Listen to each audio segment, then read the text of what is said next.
এবার নির্বাচনে প্রিজাইডিং অফিসারের অনেক ক্ষমতা থাকবে। ক্ষমতাটা কি? প্রিজাইডিং অফিসার যদি বলে অ্যাসিস্ট্যান্ট রিটার্নিং অফিসারকে বা ঊর্ধ্বতন কর্তৃপক্ষে, আমি সেন্টার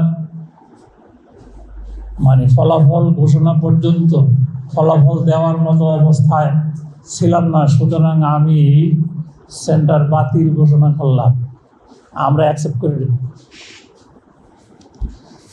এখানে জেলা প্রশাসক সাহেব আছেন, উপজেলা নির্বাহী অফিসার সাহেবরা আছেন।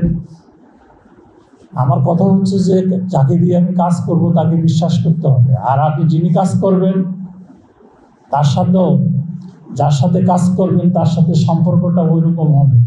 রিটার্নিং অফিসার যদি মনে করে কোনো একটা আসনের সবকটি সেন্টার বাতিল করে দিবে, সে যদি যৌক্তিক মনে করে, সেই ক্ষমতাটাও আইনি এবার অন্তর্ভুক্ত করা হয়েছে। তার অর্থ এই না যেন তেনভাবে আমি সেন্টার বাতিল করে দিব, যেন তেনভাবে একটা নির্বাচনী আসনের নির্বাচন বাতিল করে দিব।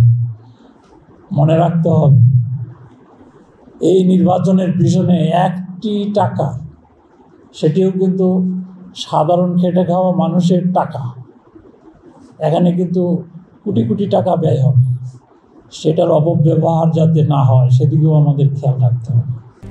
RICL TMX, যুগের পর যুগ স্থাপনা থাকে মজবুত।